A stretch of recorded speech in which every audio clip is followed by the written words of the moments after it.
Tole ashamaa kafuune kabajamtoota fi daawwattoota leensaa mul'una faamilii jirtu nagaa keessanii ani nagaa kooti akkam bultan jirtu nagaa fayyaa maal akkan hojjechaa jiru isinitti mul'ata suuqiidhaaf ni mi'a hidhidhaa jira jechuudha akka haala biyya keenyaan beektu akkaataa bitanneetti jiraannu hin beektu waan ta'eef jechuudha isin agarsiisuu barbaadeetanii kuntaalota kana lamaan kun ofituutti jira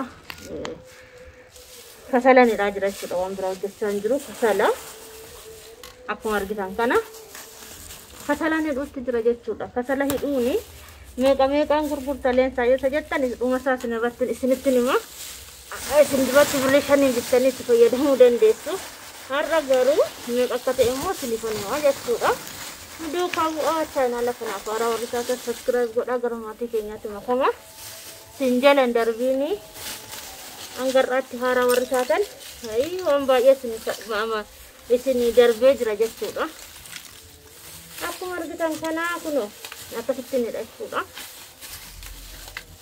no daawwaa bu'aa laayikii godhaa viidiyoo kana hanga dhumaatti daawwadhaa isiniin jechuun barbaada hanga dhumaatti akka daawwattan abdiin isinirraa qaba kuno ganaman itti ka'ee baay'ee tokkoon gurgura mana asitti jechuudha kasalla akkasittiin suuqii kamirraayyuu hin dhabamu jechuudha gad buutanii hojjetanii nama ta'uun sheemii hin qabu qaanii hin qabu eenyumti keenya biyya biraatiin dhufee akkamittiin kan hojjedha jechuu dandeessu anaaf hojii taanaan ana jiraachisnaan nama tokkoyyuu hin galchu jechuudha isinis akkasitti maal fuudhanii baarree akkamitti dhufanii baarre Bora mulu, itu mana dia mana? Itu mana dia mana? Batas safara gurun dia mana? Warna katanya biar tu, fuad tadi dia mana? Abet? Tak warna betul. Tapi mana kah? Kalau ada waktu tu kena gata semua ya. Kono kasih ni oji tu pacun garing ti.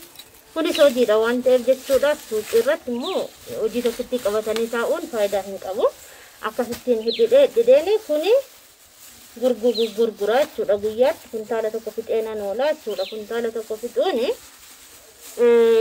gaariidha bareeda jechuudha inna hojii tuffachuun kana hidheen jiraadha kana godheen jiraadha jechuun na bira hin jiru jechuudha hojiidha amma hojii ta'ee jirutti hojjechuun dirqama jechuudha jiraachuu kan miti jiraachuudha amma ta'ee jirutti immoo hojjechuun hojii otoo hin tuffatiin hojjechuun waan gaariidha jechuudha namni xinnoo irraa ka'ee guddaatti ce'aa guddaan immoo guddaa yoo argannes immoo guddaatti yoo ce'anis immoo ittiin of qabu otoo hin ta'in gad of qabne hojjechuudha gad of qabanii hojjechuun gaariidha jechuudha kun akkuma argitan kuntaala lama walitti makatan hidha jechuudha akkasittiin mar'aatti gurgurachaa jira jechuudha gaariidha kasalli isaa akkuma argitan kana guddaadha waliin makatanidha jechuudha akkasittiin kana fakkaata hojiidha na duukaa bu'aa laayikii gochaa isiniin jedha namoonni viidiyoo kana daawwattan otoo laayikii hin tuqin biran darbiinaa isiniin jechuu barbaada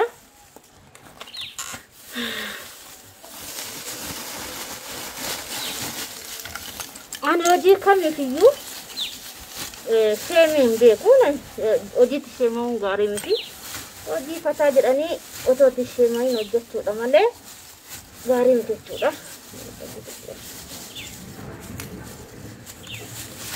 xiqqeetti hidhamuu qaba tokko guddisanii tokko xiqqeessanii sirrii miti jechuudha akkasittiin hidhidha jechuudha suuqiidhaa fi natti toleera hojiin isaa jechuudha kana fakkaata kana akkasiin siniin jedha hojiidha hojiin bareeda hojiin suuqii kana qaba hojiin suuqii nama ganama barii ta'ee ni dhuwee galachuudha akkuma argitan suuqii koona gadachaas bukkeetti immoo kana hidhaa jira jechuudha akkasi biyya ormaa bichaa otoo hin ta'in gadi buusanii asitti yoo hojjetan inuma argama jechuudha. Kananidha jechuu dandeessu. Hojiidha biyya ofii jiraatanii hojii kamiyyuu hojjechuun barbaada. Boorsa guddaa qaba wanti kun isiniifis fakkeenya ta'uu danda'a. Akkasi wanti nuyoonsee biyya keenya keessatti hojii tuffachuudha. Dhugaa isiniin jechuudha. Hojii tuffachuun isa tuyyummaa nutti fide malee namni kamiyyuu hojjetee jiraata. Garuu hojii tuffachuu waan guddaa malee waan xiqqaa hin barbaannu. Namni kamiyyuu waan guddaa barbaada. Waan guddaa malee waan xiqqaa kana hin barbaadu. Namni maaliif akka ta'e hin beeku. Waan xiqqaa keessa immoo guddinni jira jechuudha. Waan guddaa keessa jira osoo hin ta'in waan xiqqaa keessa guddinni jira jechuudha. Isin haa galu. Kasalli isaa baay'ee bareedaadha. Amma kana meeqaan gurgurtaaleen isaa hidhidhame kana yoo jettani duratti birrii 5 bittanitti fayyadamuu dandeessu. Amma garuu eenyutu dhaga'uudhaaf qophiidha. Kuni birrii 10 jechuudha. Kasalli kun birrii 10. Birrii 10 bitamaa jechuudha. Birrii 10 characharaa jechuudha. Kana fakkaata ani immoo kuntaala isaa meeqaan bittaaleensa jettanii gaaffii yoo naa dhiyeessitanii kuntaala kana lamaan walitti jechuudha. Meeqa bitee mee gammata tilmaama meeqa akka bitee jechuudha. Tilmaamaati isinitti nima kuntaala kun tokko lama kuntaala lamaadha. Isa kana fixuutti jira. Inni kun garuu ganaadha. Irraa gurgurameera gimmaashatti jechuudha. Kun gimmaasharra jira irraa gurguree jechuudha. Tilmaamaatiin meeqaan akkam bitee jechuudha. Tilmaamaatiin akka kolfisiisaa. Sin akka gabaa duratti tilmaamuu dandeessu. Tilmaamaan isiniin jedhaa xiqqoo sifataa na godhaa isinis tilmaamaati. Garuu immoo warri gabaa isaa beektanis jiraachuu dandeessu. Meeqaan akka bitamu maatirraa dhaga'uu dandeessu. Hin beekamu jechuudha. Akkasii kana tokkoon isaa kasalli kuni jechuudha 500 bita. Tokkoosaa jechuudha kuntaala tokkoosaa 500 bita. 600 gurgurata namni isiniin jechuu barbaada tokkoosaa jechuudha. Kuntaalli tokko 600 yookiin 500 yoo akkam isin barbaadanii gadi bu'aasaa argattan 500 kuntaalli tokko jechuudha. Taduratti birrii 80 birrii 50 birrii 60 gurguramu kana akkasiin isiniin jedhaa. Ani immoo 100 bitee kuma tokko jechuudha. Kuntaalli lama walitti jechuudha. Ani immoo meeqatti akkan baasu natu beeka jechuudha. Kana hojiin bareedaadha. Biyyi keessa natti toleera. Akkasittiin hojjetanii jiraachuunis namatti tola. Isin jechuu barbaada.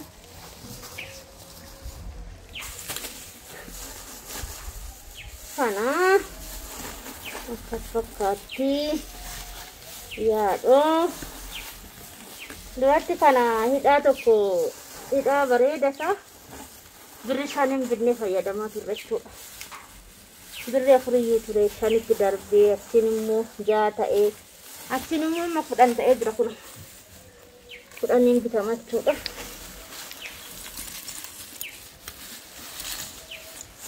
Akkuma argitan kana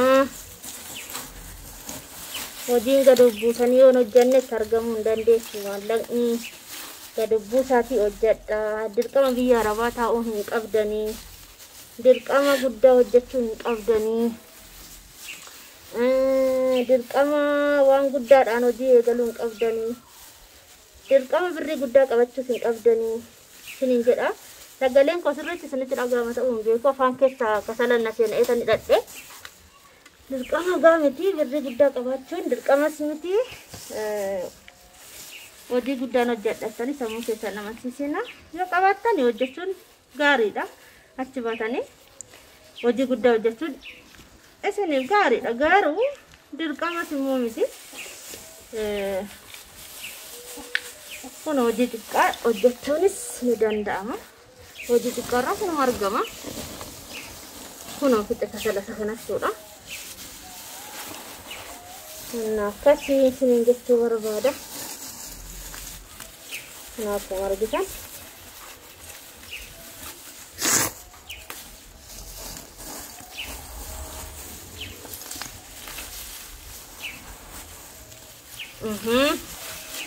Akkasii kasala bareeda kasallisaa akkanatti isin gorsaani kunoo isiniin jedha. Warri birrii xiqqoon qabattanii biyya namaatti dulloomtanii umurii keessanitti fixxani hojii xiqqoo akkasii hojjechuu dandeessu yoo isin maallaqa qabachuu beektanii. Akkasii isiniin jedha. Kunoo barumsa fixxaan isiniin jedha. Amma kootti gaa fakkeenya isinii ta'a jedhee yaada. Dhugaa dubbachuuf fakkeenya guddaa isinii ta'a jedhee yaada. Kana namadhaa isinis birriin xiqqoo qabbaate yeesoo sangalaati. Xiqqoo. Kana akkasittiin argitanii kasalasaa argaa jirtu. Kasallisaa ibiddarra yookaan dhumu jechuudha. Kana fakkaata akkuma nama yaada kaasechuudha. Warri birrii keessan birrii xiqqoon qaba garuu hojii gasiidhaa ta'uu dideeratti kaate maalaan godhatan sammuu keessan dhiphistanii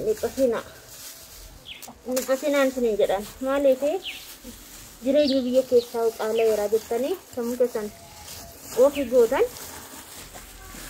kunoo sammuu keessan ammoo ofii gootan hojii baay'ee jira. Waan xiqqoo si yaadina garuu guddaa yaada. Waaqayyo iddoo guddaa isin haa ga'u. Garuu immoo gadi bu'anii hojjetanii nama ta'uun hin jira jechuudha. Namoonni kana characharanii makiina bitan jiru. Beekaa kana. Hojii xiqqaa hin tuffatama hojiin suni jechuudha. Hojii tuffatamaadha. Garuu immoo waan guddaa of keessaa qabachuudha. Kanaan isiniin jechuu barbaada. Hin tuffatina hojii isiniin jedha. Hojii tuffachuun gaarii miti. Hojjedha. Birruma xiqqoo qabdu sanaan kottu hojjedhu. Birruma xiqqoo qabdu sanaan nama ta'iiti sammuu kee masiitiiti. Uummadhu hojii isinii galee bakkuma qabadhaati hojjedha. Bakka argitan miti. Kun akka argitan kana.